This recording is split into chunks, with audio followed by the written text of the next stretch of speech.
Good morning, Ultras, and welcome to WTV. This is Saturday morning, 13th of April, and I'm on my way to a very special meeting. Yes, welcome to the first of what could well be quite a few updates regarding the Universal Studios project in Kempston Hardwick, which is about half a mile from my house, just down the road. So I'm going to drive down there now and see what's going on, because at 11 o'clock in Stewartby, which is a village just on the other side of the main road that goes past Bedford, in Stewartby today at 11 o'clock till 4 p.m. there will be a meeting to discuss and have a look at the proposals of Universal Studios and what they're planning to do with the old Bedford brickworks in Kempston Hardwick over the next 6 or 7 years. So I'm quite excited about it. Stay tuned for more of these updates. I will be it'll be impromptu, but I will be giving hopefully regular updates right here on WTV for this park, which is very, very, very exciting. So I'll see you in a few. Just got to do my drive now.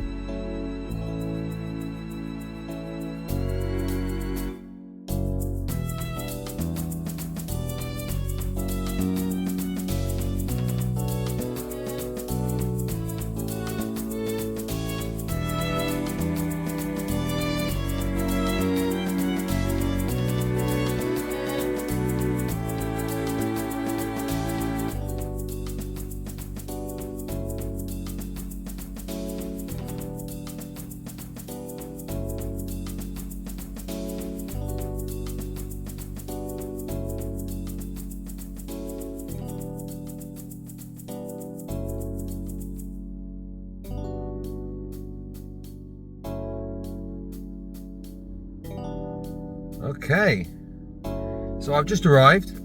There's a little queue outside which I'm going to go and head over into now. I'm not sure how much recording I'm going to be able to do while I'm over there, but this is Kimberley College in Stewartby, and you can there you go, you can see the queues waiting outside for the Universal project. So let's see what's going on. Very, very excited. Hello everybody. Thank you so much for coming today, this beautiful sunny day. Thank you for your time.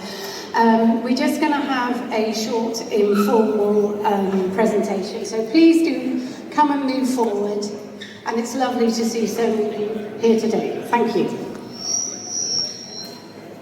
All right, hello everybody, welcome.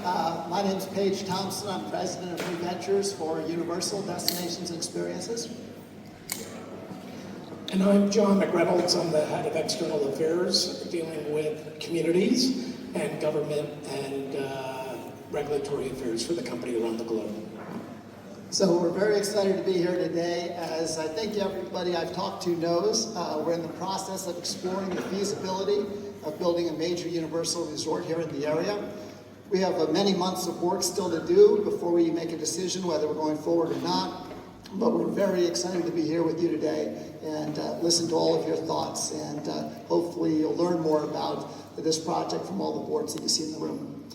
And if I could just add, one of the most important things is we look at a community when we come into it, because our staff, it all starts with our employees, are going to be part of this community. And what we see and what we like is the celebration of this community, and it's one of the reasons why we are taking this so serious. It's also a reason why we're here at Kimberley College today, because we really want to partner with all of the colleges and universities and all of the schools in the area here, because it's a big source of our team members who want to help develop programs with all the colleges and universities, as we have done everywhere we do business in the world. So we are in the process right now of preparing a report for the government, and we would love to get your input and your feedback prior to May 3rd. That's when we need it in order to continue to work on this report. We're going to, how many people here have actually been to a Universal resort somewhere in the world? Oh, that's pretty good. All right. Thank you, thank you. Thank you for your business. I appreciate it. Well, we are going to, for those that haven't had a chance, what really makes Universal different from other theme parks you might be familiar with is the level of immersion. We have all of these lands, and for example, if you went into a Jurassic World land, everything in that land would make you feel like you're in Jurassic World. It would really make it be an immersive experience, make you feel like you're part of the world. And you'll see the video now.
Okay.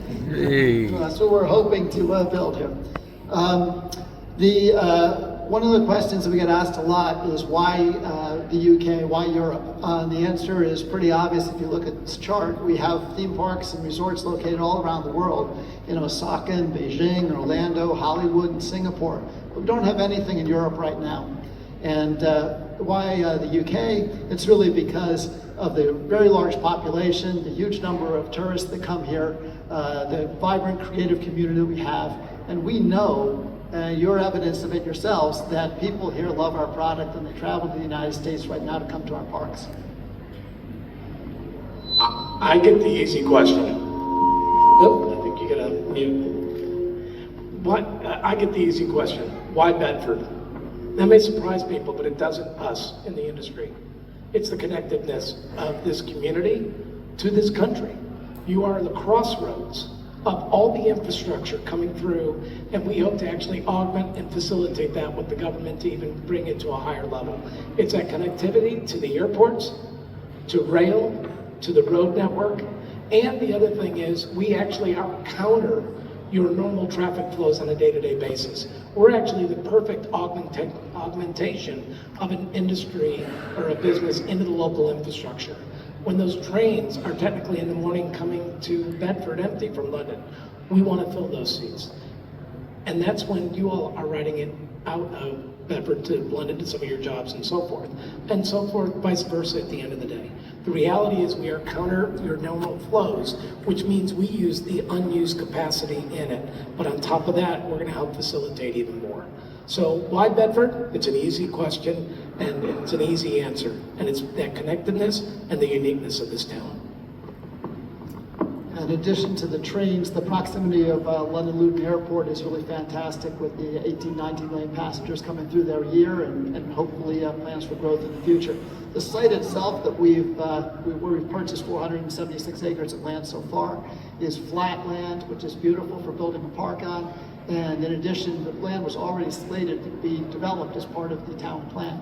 So it's not greenbelt land around London or anything like that. So those are some of the reasons why it's such an attractive place for us to build a park. And the last thing is the warm welcome we've gotten here. It's really incredible. And John and I have done this many times in other places. We've never received the enthusiasm and the welcome that we have from people in the Bedford area.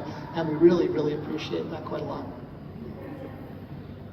So as we look at the site and we look at the dynamics of the topography around it, one, wonderful history, being part of the Brickworks and part of this community. But more importantly, we look at the ecological nature of the site. and we want to celebrate it. We look at those water bodies there, we look at the habitat that exists on the perimeter of it, and we want to take it even to the next level if we move forward. And we know how to do this, and we've done it well. And in fact, in Orlando, where we're building our third land-based park, it's being built next to a place called Shingle Creek, where we've created upland and wetlands and habitat. Well, guess what Shingle Creek is? It's the headwaters to the Everglades. So if we can protect the Everglades, we know we can do something very special with the county park that's next to this site and all the water that goes and drains in this area. We're excited. Okay, so the next slide talks a little bit about the benefits of this project for Bedford if it goes forward. The first is obviously jobs. During our construction process, we'll create about 20,000 jobs, and with a peak on site of about 5,000 workers. After we open this park, based on our experience in our other resorts, we'll create 8,000 jobs on an ongoing basis. And we've found historically that for every direct job we create, somebody who works for us, we create another 1.5 jobs in the community. People who are assisting us with engineering or baking products or making beer or brewing beer for us, which is a big thing for us. And so there's a lot of jobs in the community. But the other thing to understand is at Universal, we don't just create jobs, we create careers for people. Because it's very possible in our company to start as an hourly worker and rise into a management position. 50% of our management at the Universal Orlando Resort started as hourly workers. And the president of the resort, Karen Irwin, started after she graduated from university running one cart. So you really can rise in our company with the training we provide to a very high position, even if you start at the entry-level job. And as you see on this, we've already talked about a little bit of the natural world and the infrastructure, but now I get to talk a little bit about that partnering with local organizations, because that's something else we do, and we do it very well. And it's my office's job to make sure we network into the community. We do our CSR efforts in a way, as you see on many of the boards, where we actually help take on challenges in the local community. And again, I'm going to use Orlando as an example. Last year alone, we had 60,000 volunteer hours in the community, okay? Because it all, as I said before, starts with our team members. And if you want to have a world-class operation, you have to have a world-class staff, and we have to focus on where they work, live, and play. And we need to support those workers, and we need to support the community. And that's what breeds a world-class facility. Okay, we came to the end of our brief presentation here. There are lots of people from Universal here today. I don't know if they can raise their hands and show you who they are, but there are people, anyone who's got a lanyard around their neck, he works for Universal or is working on this project. So please go talk to them. Please look at all the boards. Please have some tea, some coffee, some chocolate toothpaste, all of the things that we have over there. And thank you very much for coming. We really appreciate meeting all of you. And we're really excited about this project. And as we continue to evaluate the feasibility, all of us here from Universal hope it goes forward. We'll see what happens. Thank you very much. Thank you. So there you have it. That was the presentation. Interesting to see the biggest of bigwigs at Universal there today, giving us that presentation, and the passion behind their speech. These guys want it, I want it, it's gonna be good, it's gonna be very, very good. If you do want to find out more, there is obviously the website universalukproject.co.uk, and there is another one of these presentations on Tuesday in Central Bedford at Bedford College, which would be a good one for you to go and see if you want to find out more, if you want to talk to them. Unfortunately, they wouldn't allow me to record one-on-one conversations. They were very, very nice that they would allow us to record during the presentation and all of the paraphernalia and stuff they've put out, which obviously I've shown you on my Twitch channel and is readily available at the universalukproject.co.uk. But yeah, I had an interesting word with the chief director. He worked on the Singapore park, has been working on the Singapore park and the one in Texas that's going up very soon, and he's super excited. He did talk about the beer here. He said he liked the Charlie Wells Brewery, and had a pint at my local pub last night apparently, which I missed. That would have been nice to find. But yeah, thank you very much, guys, for tuning in. I've been Winder. This has been WTV. Stay ultra. Catch you on the flip. Mwah.